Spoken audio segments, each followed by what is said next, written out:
ભારત સરકારના home ministry વિભાગ તરફથી હમણાં એક મોટર વ્હીકલ એક્ટના અંડરમાં એક થોડો સુધારો કરી અને હિટ એન્ડ રનની કન્ડિશન ઉમેરવામાં આવી છે, જેમાં અકસ્માત કરીને અને ડ્રાઈવર જો નાસી જાય તો તેમાં દંડની જોગવાઈ કરવામાં આવી છે.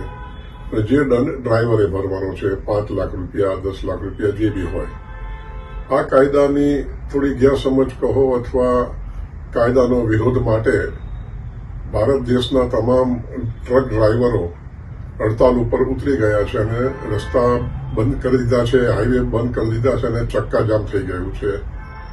તેના કારણે અત્યારે ઘણી બધી મુશ્કેલી સર્જાઈ છે. ખાસ કરીને પેટ્રોલિયમ પ્રોડક્ટમાં પણ મોટી અસર થઈ છે.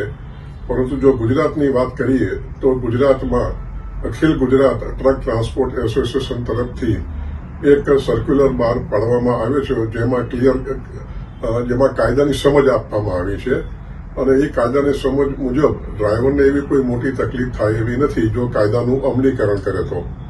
અને ખાસ કરીને જે પેટ્રોલિયમ પ્રોડક્ટની જો વાત કરીએ તો અમે અમારી રીતે અમારા પેટ્રોલિયમ ફેડરેશન તરફથી અમે મેનેજ કરી લીધું છે, જેમાં ગુજરાત સરકારના સિવિલ સપ્લાય દ્વારા પણ અમને ખૂબ મદદ કરી છે.